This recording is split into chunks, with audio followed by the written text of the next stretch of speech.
ये है talks news network और आप देख रहे हैं पॉलिटॉक्स, राजनीति का कच्चा चिट्ठा। नेता समारोह के अध्यक्ष घनश्याम तिवारी जी, हमारी लोकप्रिय विधायिका सुश्री दिव्या मदेना जी, राजीव अरोड़ा जी, जयपुर के मेयर साहब विष्णु लाटा जी, मुमताज मछी जी, सत्येंद्र भारद्वाज जी, सुनील चौधरी जी, विजय पूनिया जी और भी कई नेता बैठे हुए हैं। और सत्य पारिक जी जो हमारे लेखक हैं पुस्तिका के, उपस्थित तमाम हमारे अतिथिगण, भाई और बहनों, नौजवान साथियों,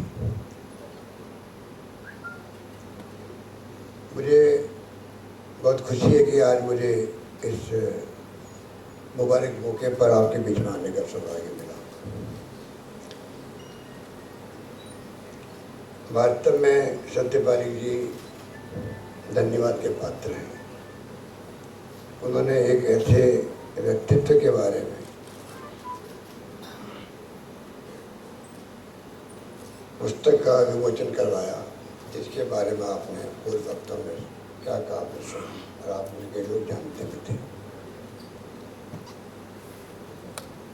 और पुस्तक का नाम जो लिखा धरती पुत्र, मैं समझता हूँ वो परसों महिला जी के व्यक्तित्व और कर्तृत्व के अनुकूल रखा गया। तो नाम अपना आप में एक संदेश देने वाला है नौजवान पीढ़ी को भी। उन्होंने बचपन से अपना जीवन जिया है, धरती पुत्र के रूप में जिया। मुझे उनसे बहुत बातें सीखने को मिली।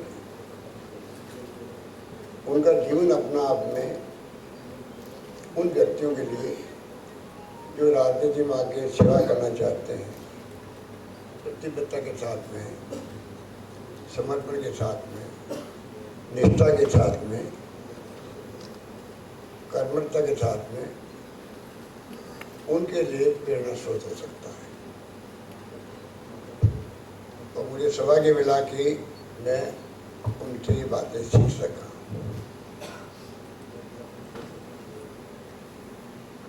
वो सिद्धांतवादी भी थे, प्रतिबद्ध भी थे, किसानों के लिए भी और आम आदमी के लिए भी, और जीवन में संघर्ष से शुरुआत करी। क्योंकि जब मैं NSU में काम कर रहा था तब तो हम उनको दूर से देखते थे। फिर एक संकट का वक्त आया जब इंदिरा जी भी चुनाव हार गई और मुझे भी खड़ा होने का अवसर मिला विधानसभा का। मैं भी चुनाव हार गया, 77 में। फिर मैं जिला कांग्रेस अध्यक्ष बना। और आपने देखा होगा, सुना होगा, जिस प्रकार से 2.5 साल के अंदर ही जो जनता पार्टी बनी थी, जिसमें घनश्याम तिवारी जी भी उसमें थे, वो पार्टी वापस बिखर गई। इनकी पार्टी बन गई भारतीय जनता पार्टी और बाकी पुनः बिखर गया। और वापस इंदिरा गांधी की हवा चली, तूफान चला। उस वक्त मैं जिला कांग्रेस अध्यक्ष था, जोधपुर जिला कांग्रेस का अध्यक्ष। और मौलाना साहब प्रदेश के वरिष्ठ नेता थे, नेता प्रतिपक्ष थे विधानसभा के अंदर। और जब मौका आया वापस के पार्लियामेंट चुनाव, पार्लियामेंट डिजल हो गई है और नए चुनाव होंगे, तो मैंने वहाँ पर जोधपुर जिला कांग्रेस कमेटी के हैसियत से हमारे वरिष्ठ नेता रामकिशोर व्यास जी जयपुर के थे, वो प्रदेश कांग्रेस अध्यक्ष थे, वो आए वहाँ पर अध्यक्ष के हैसियत से जिला कांग्रेस दफ्तर में मेरे ऑफिस के अंदर। और मैंने नाम प्रपोज किया कि जोधपुर जो लोकसभा क्षेत्र में सबसे उपयुक्त उम्मीदवार रहेंगे पार्थ मदेना जी रहेंगे। वो भी वहाँ बैठे हुए थे, मदना साहब बैठे हुए थे। और जिला कांग्रेस देहात जो थी उसमें नरपतराम बरवर्दी थे अध्यक्ष।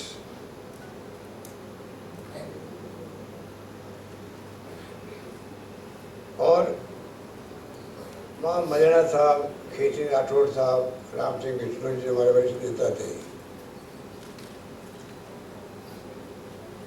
जब प्रस्ताव पास करके भेजने की बारी आई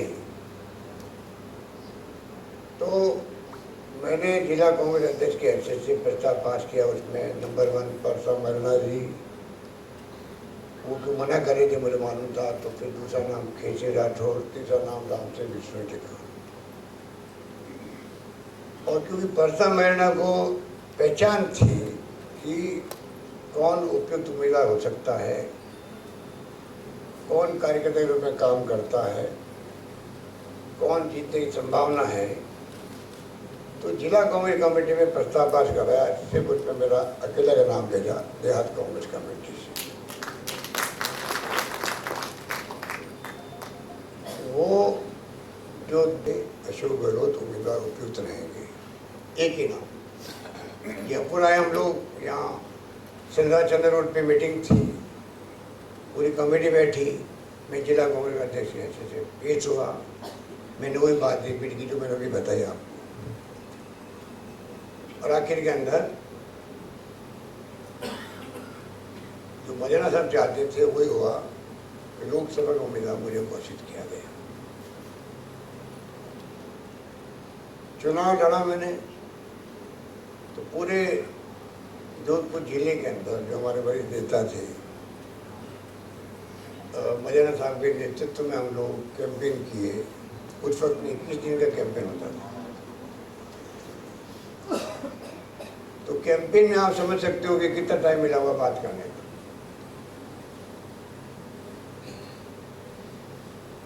उस पूरे कैंपेन में जिस प्रकार हम सुनते थे उनके बारे में, उसकी बातों को उनके मुंह से सुनना और बड़ी बात थी। और जिस रूप में संघर्ष किया बचपन में, उस वक्त में आज का राजस्थान में था। आज बीजेपी वाले कहते हैं कि 70 साल में क्या क्या कांग्रेस, देश में क्या किया, प्रदेश में क्या किया। उनको कौन समझाए कि जब आज़ाद हुआ मुल्क राजस्थान, तो राजस्थान में 13 मेगावाट बिजली बनती थी, आज 22,000 मेगावाट बिजली बनती है। जनरेटर बनती थी। राजा महाराजाओं के महलों में टिमटिमाती थी खाली। लोग समझते थे बिजली होती है, कोई सावन भादों में बिजली कड़कती थी, आकाश में बिजली कड़क रही है, वो बिजली हुआ करते थे। वहाँ से शुरुआत किया है। बहुत लंबी कहानी है, 4 घंटे बोले तो कम है। पर मैं आपको कहना चाहूँगा कि उस वक्त में सड़कें नहीं थी। आज सड़कों जाल बिछा हुआ है राजस्थान के अंदर, गाँव के अंदर भी।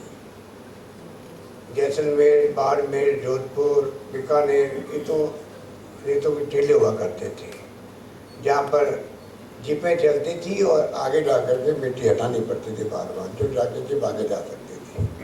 इतनी आंधी चलती थी और मिट्टी आके रास्ता रोक लेती थी। उस जमाने में परसा महिला जी डाकों का बोलबाला था। साथ में जागीरदारी प्रथा थी, राजा महाराजाओं का भी राज गया था। तो वो एक माहौल अलग था जिसका मुकाबला करना होता था।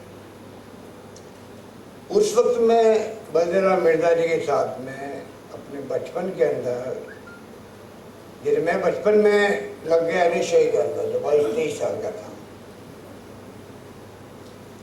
उसी प्रकार से वो बलदेवराम मिर्जा जी के साथ मिलकर के जिस रूप में उन्होंने उस जमाने में ऊँटों पे दौरे किए, ऊँटों पे दौरे, चाहे बाड़मेर, जैसलमेर, जालोर,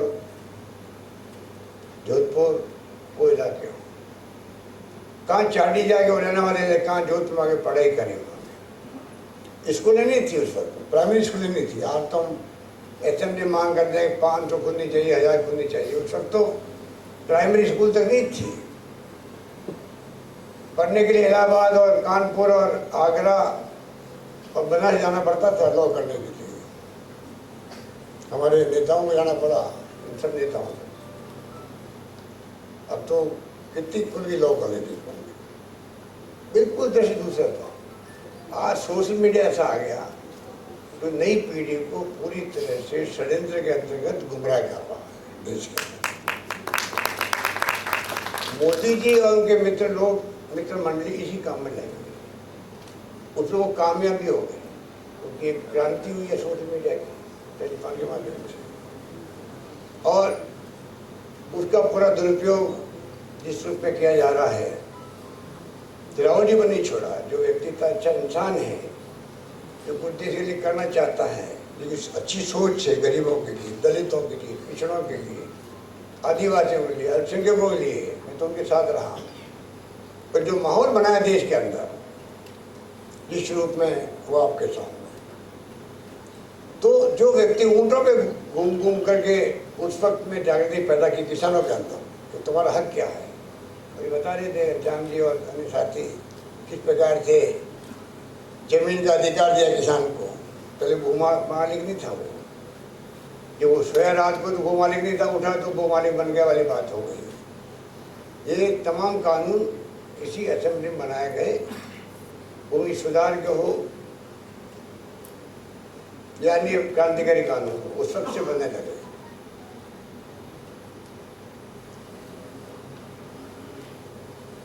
जिस रूप में वो सरकार में मंत्री बने, तो मैंने कहा सड़कें नहीं थी, जीपें चलती थी। उस जमाने के अंदर 20 साल से मेंबर पार्लियामेंट रहा हूँ, 5 बार बना मेंबर पार्लियामेंट। मुझे मालूम है कि गांव गांव में खुद जाता था, तो मेरे वक्त में स्थिति थी, काम मांगने के लिए लोग खड़े होते थे, तो हमें काम दो, मजदूरी दो। तो मौलाना साहब जब बने अकाल मंत्री, साठ के दशक में, उस वक्त क्या होती हो स्थिति आप समझ सकते हो।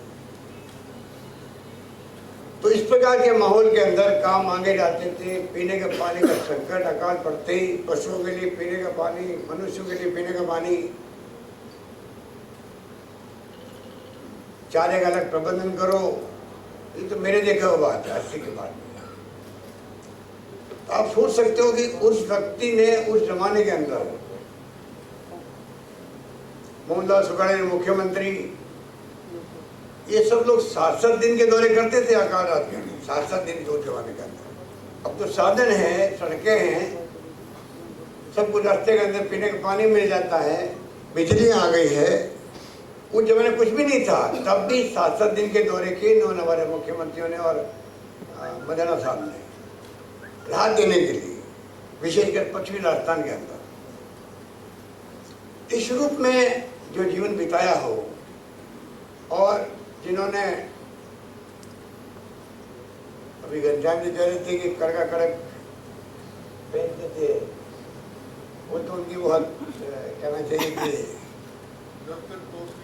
उनकी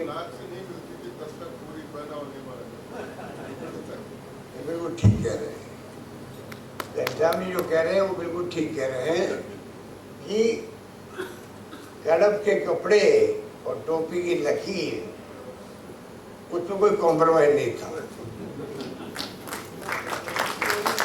बहुत अलग तरह का व्यक्तित्व था। मेरे पास तो शब्द नहीं है कि मैं क्या बखान करूं घंटों उनके बारे में, और ऐसा व्यक्तित्व मैंने कहीं देखा नहीं।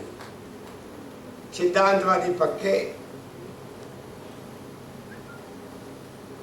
कोई कॉम्प्रोमाइज नहीं करना, अपने पूरी मेहनत करना असेंबली के लिए। इतनी मेहनत करके जाते थे, घनश्याम ज़्यादा जानते हो मुझसे, कि जब वो खड़े होते थे जवाब देने के लिए, तो उनको पेज नंबर याद रहते थे, किस पुस्तक में किस पेज में क्या लिखा हुआ है।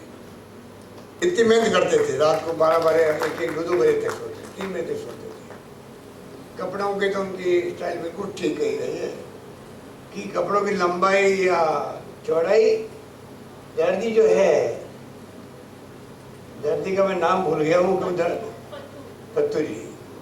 फतुरी मार था, उसको मैंने अपनाया बाद में। उसको मैंने दिल्ली बुलाया, मैंने भी उसको घर पे रखने के लिए। पर मैं मजेदार साहब कहीं कंपटीशन नहीं कर पाया कपड़ों के अंदर, क्योंकि वो इतने ध्यान रखते थे कि एक एक मिलीमीटर, सेंटीमीटर की बात छोड़ो, वहाँ तक ऊपर नीचे नहीं होना चाहिए। तो पत्नी मेरे दुखी हो जाता था उनसे। इस प्रकार जो है वो हर चीज की खातिर निकाल देते। तो उनका अलग मिजाज था। सच्चाई में वो विश्वास करते थे, सत्य बोलने में। मैं उनका कायल इसलिए बना, ये व्यक्ति सत्य का पुजारी है, ये व्यक्ति सत्य का पुजारी है। और मौन और निभाया, जिंदगी भर निभाया। कोई साल भर 6 महीने छोड़ नहीं दिया। जो साल जिंदगी में निभाए मौन व्रत को, गांधी जी मौन व्रत रखते थे, उनसे प्रेरणा लेकर के वो मौन व्रत रखते थे। उस रूप में उन्होंने जिंदगी भर उसको निभाया। तो उस व्यक्ति के बारे में क्या कहें तक का। इतने में कहना चाहूंगा कि जो मैंने साथ रह करके कैंपेन में बहुत कुछ सीखा उनसे।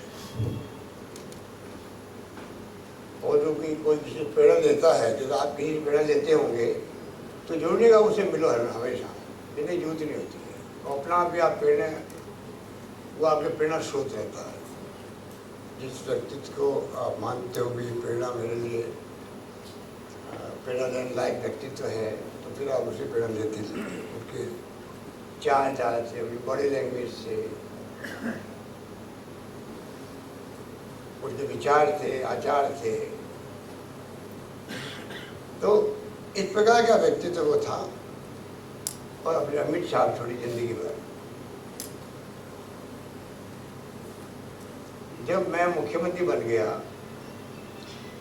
उन्होंने कहा मुझे स्पीकर बनना है। ये लोग तो लॉबिंग करवाते हैं। मदरा साहब व्यक्तित्व के धनी थे, जब कभी लॉबिंग करा के पद लेने की लालसा दे रखी। पार्टी हाईकमान जाने क्या।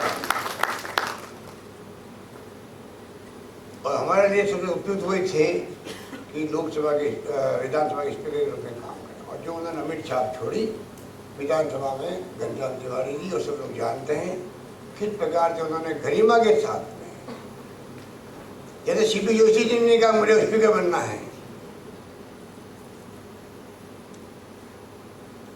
उन्होंने कभी नहीं कहा। कई लोग ऐसे होते हैं जो कहने यूथ में महसूस नहीं होती, और कई लोग ऐसे होते हैं जो सोचते हैं कौन बनना चाहिए किस पद पर, उसके लिए वो खुद आगे बढ़ करके उनसे रिक्वेस्ट करते हैं। तो मौलाना साहब जब स्पीकर बने, पूरे 5 साल एक बार मेरे यहाँ वो आए थे। कोई मीटिंग होती है जिसमें नेता प्रतिपक्ष और स्पीकर और मुख्यमंत्री होते हैं, तब मेरे आए। एक बार मेरी बेटी की शादी हुई, तो शादी में आके वो जो बीरेंद्र सिंह शेखावत साहब और सब लोग खड़े हुए थे बारात रिसीव करने के लिए। और मौलाना साहब के घर से बारात रवाना हुई, और मौलाना साहब ने टीका लगा करके, दिव्या और मौलाना साहब और आपने आरती करी, आपकी बुआ ने भी सहयोग किया, और सबने मिल करके। उसके बावजूद कभी मैंने स्पीकर को अपने यहाँ बुलाया नहीं। मैं खुद बार बार उनके यहाँ गया, और जाकर के मैं उनसे कुछ सीख के आता था। उनसे मिलना, उनसे बात करना, उनके सानिध्य में बैठना, मैं समझता हूँ कि एक सुकून मिलता था, सुकून मिलता था। और जब सुकून मिलता है तो आदमी में एक मोटिवेशन पैदा होता है काम करने का।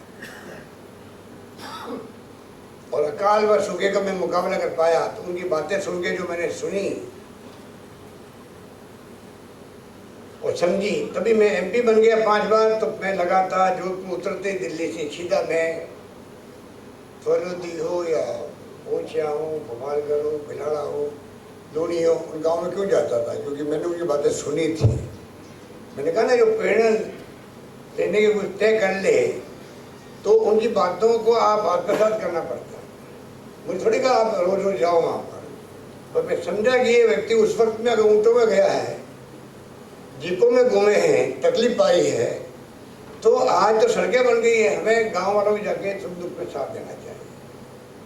और जो मैंने सीखा as a member parliament, as a केंद्रीय मंत्री, गांव गांव जाकर के काल रात में, और जब मैं बन गया यहाँ पर मुख्यमंत्री, तो मेरा वो अनुभव काम आया, राजस्थान भर के लिए काम आया।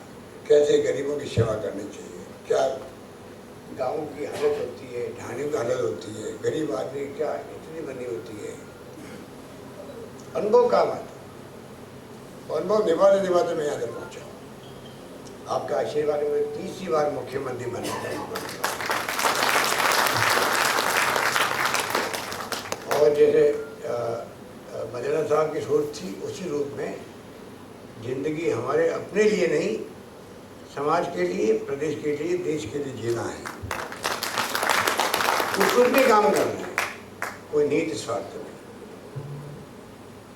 इसलिए मैं कई बार कहता हूँ ट्रस्टी के रूप में, चाहे एमएलए हो, एमपी हो, मंत्री, मुख्यमंत्री, जनता के ट्रस्टी के रूप में अगर ईमानदारी कोई बात करे तो जनता का वोट लेके आते हो, आप जनता के ट्रस्टी के रूप में काम करो। उस रूप में काम करते करते यहाँ तक पहुँचे। इसलिए मैं आपको जितनी बातें कहूँ उतनी कम है। ये बात दिव्या ने ठीक कही कि जब भगत जी गए थे विदेश में इलाज करवाने के लिए, बहुत नाजुक स्थिति उनकी थी, मैं प्रदेश, तो मैंने कहा कि ये गलत बात है। उस समय आपने भी मना किया था, मदेना साहब ने। तो बलिराम भगत थे गवर्नर, उनसे बातें मैं उन बातों में नहीं पता। और बलिराम भगत ने बाद में बात भगत जी को कही, मदना साहब वाली बात, मेरी बात, ये बात पीछे हुई थी।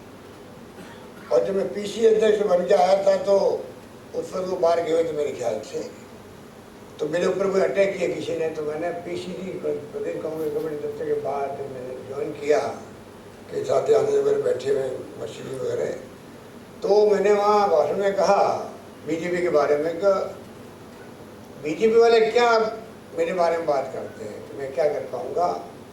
इनकी हाईकमान, हमारी हाईकमान को आलोचना करते थे। मैंने कहा इनकी हाईकमान तो वो है जो शेखर साहब रोका कि नहीं रुको, पहले आप उप मुख्यमंत्री बना के जाओ, पता नहीं आप वापस आओगे कि नहीं आओगे। तो मैंने वापस अटैक किए। तो मुझे खुशी है घनश्याम तिवारी आज हमारे बीच बैठे हुए, इस बात की मुझे विशेष खुशी है। जो व्यक्ति बचपन से ही आरएसएस का और एबीवीपी का कट्टर समर्थक हो, ये बहुत बड़ी, ये अपना आप में संदेश देने वाले व्यक्ति तो बैठे यहाँ पर। जो इनका बचपन का उनका कहने का व्यक्ति है, और देश में क्या हो रहा है, प्रदेश में क्या हो रहा है आपको मालूम है। हम अगर नहीं समझेंगे टाइम पर तो पश्चाताप करेंगे, बाद में सब पछताएंगे। हालात बड़े गंभीर हैं। चुनाव जीतना एक बात है, जो देश में माहौल है, आर्थिक स्थिति बर्बाद हो रही है, कोई सोच नहीं है। 2-4 लोग राज कर रहे हैं देश के अंदर, बाकी तो मंत्री लोग बैठे हुए हैं, मंत्री रहना इसलिए बैठे हुए हैं। कितनी चलती है घनश्याम ज़्यादा जानते मुझसे, सब जगह आरएसएस वाले बैठे हुए हर दफ्तर के अंदर, और बिना कोई जनता में क्या हम वादे करते हैं मैनिफेस्टो में, प्रिंसिपल, पॉलिसी, प्रोग्राम पीछे, सेना के पीछे छिप करके धर्म के नाम पर और छद्म राष्ट्रवाद के नाम पर। क्या हम यहाँ बैठे हॉल के अंदर बैठे हुए लोग, हम लोग राष्ट्रवादी नहीं हैं? हमारे लोगों में खून नहीं दौड़ता देश के लिए?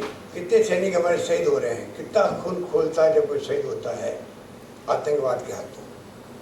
क्या वही लोग हैं जो चुनाव जीतने के लिए बजाय इसके कि अपनी बात कहे पब्लिक को, इशू पे राजनीति करे, ये राजनीति करेंगे। घनश्याम तिवारी पे क्या बीती होगी? घनश्याम तिवारी जैसे व्यक्ति पर क्या बीती होगी जब इन्होंने ये फैसला किया मुझे अब कांग्रेस ज्वाइन करना है और मुझे छोड़ना भी नहीं। अब कल्पना करो, कल्पना करो, इसके अंदर यूपी के अंदर कट्टर उनका व्यक्तित्व हो। ऐसा भी नहीं कि बाद में ज्वाइन कर लिया हो बीजेपी उस पर क्या बीती होगी। मैं तो आज भी कल्पना करता हूँ, इनको मैं कभी पूछता नहीं हूँ कि आप में क्या बीती होगी। राहुल गांधी जी आए थे, मैंने उनके सामने कहा था इनके बारे में। ये जिस रूप में आए हैं, तो कहते हैं ना दिल पे पत्थर रखना पड़ता है, कई बार फैसले करते हो। दिल इतना कोमल होता है और पत्थर रखना पड़ता है, एक कहावत है। कितना बड़ा पत्थर रखा होगा कि मैं आरएसएस बीजेपी से मुझे ऐसी स्थिति आ गई है, ये तो इमरजेंसी में जेल भी गए हुए हैं। आप बताइए क्या हो रहा देश के अंदर। इन हालातों में आज ये मुल्क चल रहा है और मैं समझता हूं कि हम सबको विश्वास रखना चाहिए कि अंतिम विजय सच्चाई की होती है, सत्य की होती है। आज चाहे हम लोग कई राज्यों में जीत नहीं पाए हैं, सबको मालूम है। पहले भी ऐसा हुआ था, इंदिरा जी के वक्त में भी वापिस जीत के आ गए। और तो बीजेपी वाले खुद, जब मैं पार्लियामेंट में था तो 542 सीटों में से सिर्फ 2 सीटें जीत के आए थे। बीजेपी से 2 सीटें जीत के आए थे। वाजपेयी भी चुनाव हार गए थे उससे। अनजाने व्यक्ति थे 2, मैं तो अभी याद भी नहीं मिल रहा उनका, वो साउथ के थे। तो 2 व्यक्ति जीते थे 542 में से। वो टाइम भी देखा तो जीते हम लोग 404 सीट आई थी हमारी, और 5 साल बाद सरकार चली गई हमारी। तो जो ये घमंड गरुड़ करते हैं लोग, जनता का मूड कब बदल जाए। जनता दिमाग जो है, robust common sense extra ordinary है देश के अंदर। वो अनपढ़ भी हो सकती है, कम पढ़ी लिखी हो सकती है, परंतु वो समझ जाती है कि क्या हो रहा है देश के अंदर, क्या सोचते हैं, क्या कहते हैं, क्या करते हैं, जनता का कैसे भला होगा, और फैसले करते नहीं। तुम्हें मदना साहब का जो पुस्तक का विमोचन करवाना, उनके बारे में तो मैं समझता हूँ कि तो सत्य पारी की हिम्मत है कि वो प्रयास करते रहते हैं। धैर्य सिंह शेखावत साहब के बारे में लिखा, मेरे बारे में लिखा क्या? फंक्शन हो गया, पड़ी हुई है अभी। अरे ठीक, उसी की बारी आ रही होगी कभी। मालूम है आप कह रहे थे, मैं तो मना किया आपको कि भाई अभी मुझे काम करने दो।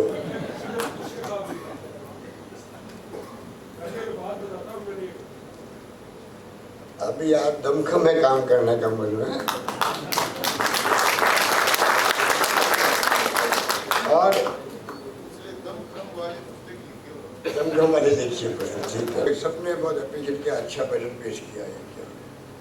मैं वो तो ठीक है, तो मैं इससे संतुष्ट नहीं रहूँगा जब तक ये इम्प्लीमेंट नहीं हो। गुड गवर्नेंस नहीं दूँ मैं, और मैंने कहा कि गुड गवर्नेंस सुशासन में दूँ। वसुंधरा जी 163 सीटें जीत के आई थी, और शासन में कुशासन था, लोगों की अपेक्षाएं आशाएं जो पानी फेर दिया शुरू से ही। मैं इस बात का एहसास रखता हूँ राजस्थान भर के अंदर उस वक्त में चुनाव में जिस रूप में राजस्थान भर में गाँव में, ढाणियों में, हर व्यक्ति में, इवन विपक्ष की पार्टी वाले लोग भी क्यों नहीं हो, कि अगला मुख्यमंत्री अशोक गहलोत बनना चाहिए। ये भाव पैदा, तो मैं मुख्यमंत्री पहले था 2 बार, तब भी ऐसी भावना पैदा नहीं हुई। इतना भाव इस पर पैदा था, इतना प्यार मोहब्बत मुझे मिली। तो मेरा धर्म कहता है, मेरा कर्तव्य कहता है कि मुझे तो किसी भी तरह से गुड गवर्नेंस देनी है। जो जनता की आशा अपेक्षा मुझसे है, उसको मैं पूरी करके दिखाऊँ। और राहुल गांधी जी ने मुझे इसीलिए राजस्थान वासियों की भावनाओं को देखते हुए फैसला किया, मेरे पक्ष में फैसला किया मुख्यमंत्री बनाने का। डेमोक्रेसी में ही होता है, मैंने पहले ही कहा। चुनाव के बाद फैसले होते हैं, विधायक क्या चाहते हैं, जनता क्या चाहती है, पार्टी के इंटरेस्ट में क्या है, वो फैसले। तो तो ये तमाम बातें मैंने कही थी उस वक्त में। इसलिए जब घनश्याम तिवारी जी में बात सोचता हूँ, और आज तो मैंने खुद ही इनको रिक्वेस्ट की टोपी लगाओ, क्योंकि मदन साहब का मामला है। लगा ली वो तो बहुत जबरी जसरी है। और मौलाना साहब थे तब 2-3 टोपियाँ थी, रामनाथ चौधरी जी, मौलाना साहब, चंद्रमणि बेद साहब, और अब जो है खाली वो पर्दा मोर्जे की टोपी एक है।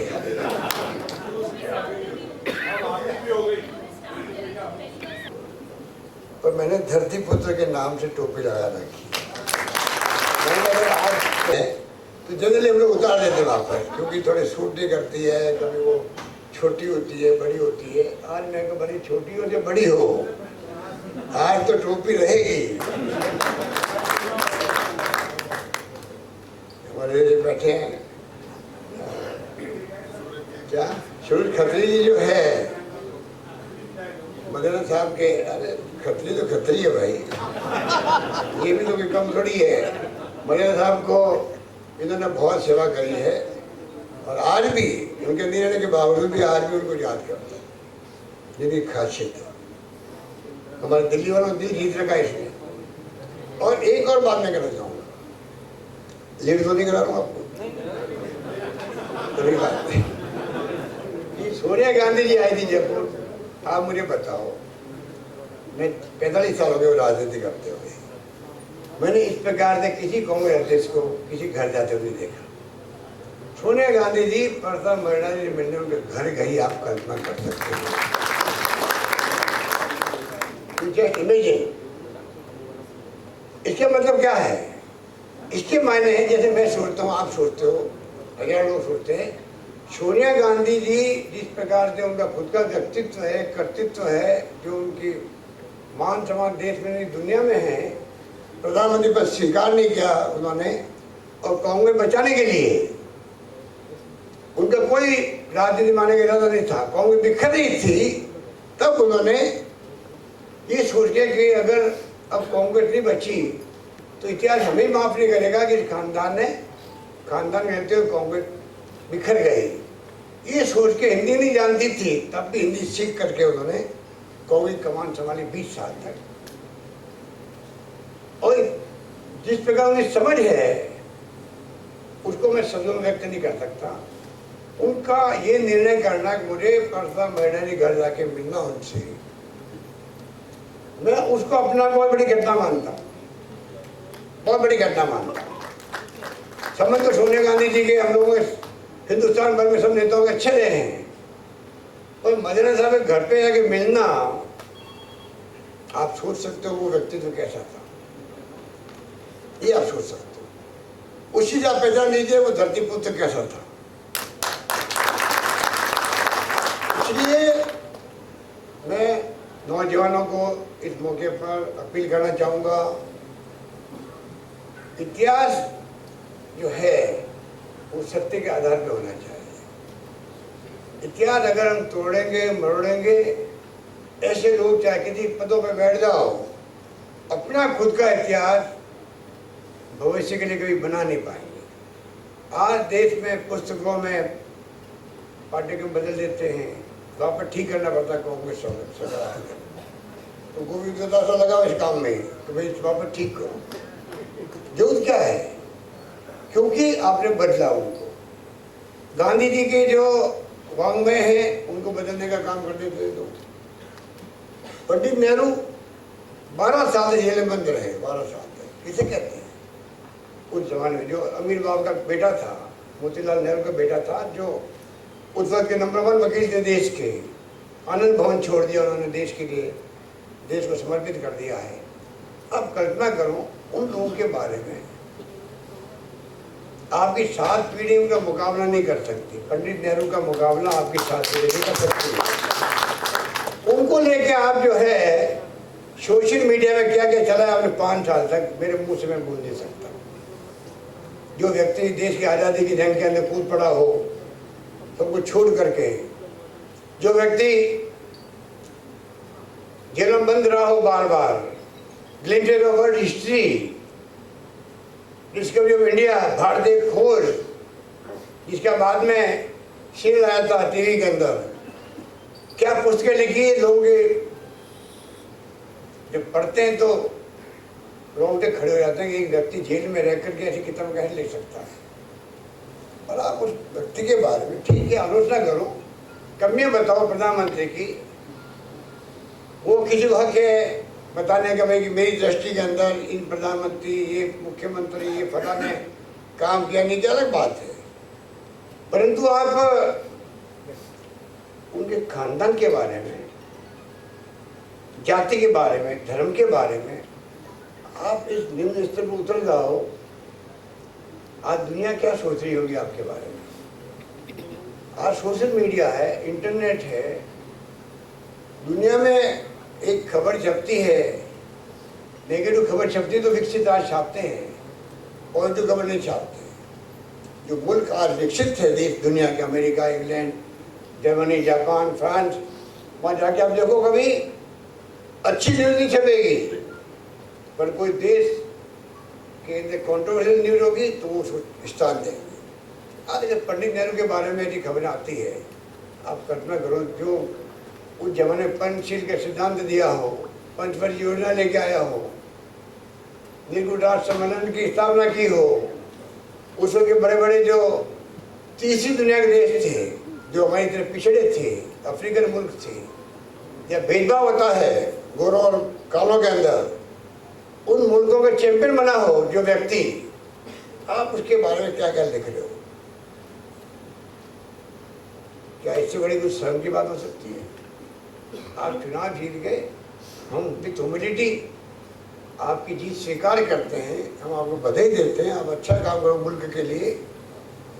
समझ में आते आर्थिक बात। इंदिरा गांधी चुनाव हार गई, एक सेकंड नहीं लगाया मुरारी भाई देसाई को सत्ता सौंप। ये कई किस्से हो चुके देश के अंदर। राजीव गांधी जी कामयाब नहीं हुए, वो वीपी सिंह जी उनके अपने खसम खास थे, जो बोफोर का हुआ खड़ा करके पानी छोड़ चले गए, चुन लिए गए, उधर सत्ता सौंप दी वीपी सिंह जी। आज ऐसे ही नहीं रहा ये देश में लोकतंत्र 70 साल के बाद में। पाकिस्तान में कितनी बार सैनिकों का शासन हुआ है। आज लोकतंत्र ने जड़ें मजबूत करी तो कांग्रेस ने करी। यहाँ मोदी वसुंधरा ने क्या किया कांग्रेस ने, अरे 28 साल, पिछले 28 साल में 18 साल रहा तो बीजेपी का था राजस्थान के अंदर, तो याद नहीं है। भैरू सिंह जी जब थे, पिछले 28 साल में 18 साल तक राज बीजेपी रहा राजस्थान के अंदर भी। हम तो 2 बार जीते हैं, तो तीसरी बार भी जीते हैं। 18 सालों का राज रहा है और क्या किया। ये जो जुमले बोलते हैं और जुमलों का ये सुनती नई पीढ़ी, वो खतरनाक है। नई पीढ़ी, नए छात्र, फर्स्ट टाइम वोटर को टारगेट बनाना। धन बल की कमी नहीं है, 95% बल्कि उससे ज़्यादा धन है एक पार्टी के पास में, बीजेपी के पास में। कहाँ से आया? कोई मजदूरी करी क्या? कोई जैसे मोदी जी ने, अमित शाह जी ने कोई मजदूरी करी है क्या कहीं जाकर के? पैसा कहाँ से कमाया? सब पार्टियों को बर्बाद कर रहे हैं। ये क्या संकेत है देश के लिए? ये संकेत है देश की दिशा में लेना चाहते हैं लोकतंत्र को खतरा है। क्यों कहते हैं सब लोग? इसलिए खतरा है, धनबल आपके पास में, उसके माध्यम से आप राजनीति में उतर पड़े हो। तमाम संस्थाएं, judiciary, CBI, ED, income tax,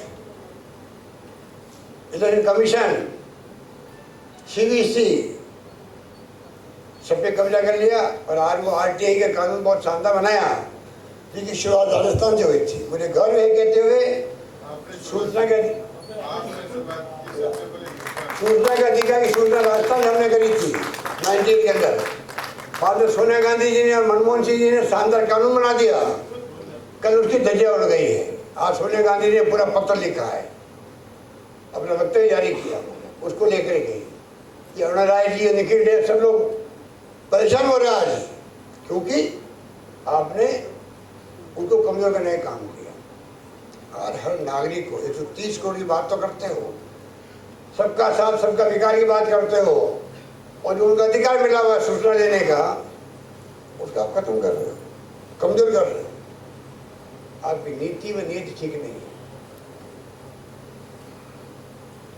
आप कहते कुछ हो, करते कुछ हो। इसलिए देश में लोकतंत्र खतरा है, ये ध्यान में रखो।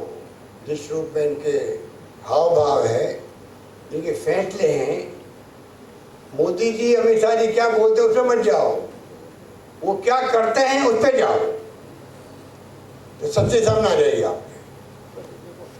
क्या बोलते हैं सेंट्रल के अंदर प्रधानमंत्री बनते ही बड़ी अच्छी सी बातें करी, माइनॉरिटी के बारे में अच्छी बात करी, सबको शिक्षा दे रहे अपने एमपी को, कोई अहम मत रखो, घमंड मत रखो, अच्छी बातें बोलते हैं। और हमारी कोई दुश्मनी किसी से नहीं है, सबका साथ सबका विकास, और दूसरे दिन छापे पड़ते हैं लोगों के यहाँ पर। तो क्या 5 साल के अंदर छापे पड़ने के लिए खाली तो कांग्रेस और उनके संबंधित लोग मिले इनको? बीएसपी मिली, सपा मिला, पार्टी मिली, बीजेपी के लोग तो मैं समझता हूँ दूर से धुले हुए लोग हैं, कोई छापा उनके यहाँ नहीं पड़ता है। जबकि सबसे ज़्यादा भ्रष्ट लोग हैं, उनकी पार्टी के संबंधित लोग रहे हैं। कोई छापा पड़ा सुना कभी आपने? इक्का दुक्का कोई पड़ गया वो बताने के लिए। इसलिए मैं कहना चाहूँगा कि आप यहाँ बैठे हुए हो, क्योंकि पुस्तकों के विमोचन तो 5 साल पहले भी सच करवाए हैं, करवाया नहीं कल आपने, मैं आया भी था और कई बार आते भी हैं। पर आज जो मैं गैदरिंग देख रहा हूँ आपको मुबारक, आपको आपने सबको याद किया। और मदेना साहब के बारे में कई लोगों ने सुन रखा होगा, कई लोग उनके व्यक्तित्व की बात सुनने को इच्छुक होंगे, इसलिए आज यह आना स्वीकार किया। इच्छुक होंगे एक बार सुनते किसी के बारे में, ये अच्छा मौका है, इससे अच्छा मौका कब आएगा जब उस व्यक्तित्व के बारे में 2 बातें सुनेंगे। वो सब यहाँ पर मौजूद है। तो बड़ी खुशी है कि आपने मेरा इंतजार किया। मैं माफ़ी चाहता हूँ आपसे। एक बार आप धमकी भी दे दी थी मुझे, और फिर आपने मुझे फोन किया कि धमकी मैंने नहीं दी, पता नहीं और किसी ने दी होगी। रात की बात होगी। अरे भाई फोन तो आपकी था, धमकी आपके फोन से आई है, और मुझे बात में कह रहा भाई साहब वो धमकी और किसी ने दी होगी, मैंने नहीं दी है आपको धमकी। तो हमारे लोग पता नहीं, हो सकता है वो भी कोई कि मुख्यमंत्री है जो पत्रकार की आम आदमी की धमकी सुनता है, इससे बड़ा क्या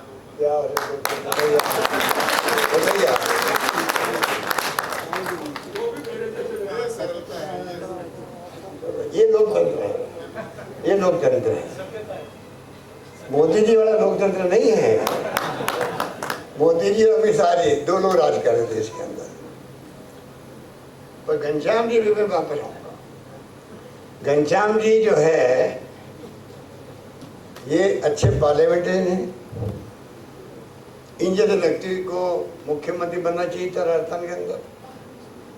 इनके हाथ में अन्याय किया इनके लोगों ने, इन्होंने बर्दाश्त किया उसको भी। ये कॉन्सेप्ट भी हो गए भाई कोई बात नहीं, बने तो नहीं बने।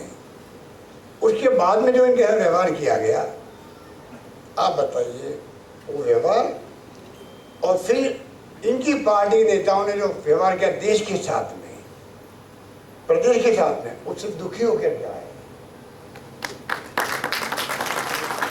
खाली इनके साथ व्यवहार की बात नहीं है, जो व्यवहार हो रहा प्रदेश के साथ में हो रहा है, देश के साथ में हो रहा है। ये जेल गया हुआ आदमी है इमरजेंसी के अंदर, भुगता हुआ 50 साल तक कांग्रेस शासन देखा इसने भी, और विपक्ष में रहे ये लोग, और फिर देख रहा कि अभी हमारी गवर्नमेंट आ गई। हम 50 साल से सपना देखते थे कि चाल चरित्र चेहरा अलग होगा हमारा, वो चाल बदल गई, चेहरा बदल गया, चरित्र बदल गया। ये हो क्या रहा है? आप कल्पना करो तो मोहन भागवत जी को चाहिए कि ऐसे व्यक्ति के बारे में तो रिसर्च करवाते हैं कि घनश्याम तिवारी छोड़ के क्यों जा रहा हम लोगों को, ये होना चाहिए। सर बताइए। एक छोटी सी बात पूछ रहा हूँ, माफी चाहता भैया, हूँ एक तो सर, एक मिनट जस्ट बात सर आपसे रिलेटेड ही है सर, आपसे सिर्फ आप और घनश्याम तिवारी से सर, वो लोग मन की बात करते हैं। एक मिनट अरे चुप बैठ जाओ। सर, एक मिनट अरे सुनने में। सर, 10 मिनट ये तो एक ही बोल रहे हैं। सर, एक तो तू मुझे चुका लेगा यार, चुका देगा मुझे तो तूने मुझे चुका ही दिया है। तो अब लंबी बात नहीं करनी है, आप सब आए उसके लिए आपका बहुत बहुत धन्यवाद। धन्यवाद, जय हिंद, धन्यवाद। ये है टॉक्स न्यूज नेटवर्क और आप देख रहे हैं पॉलिटॉक्स, राजनीति का कच्चा चिट्ठा।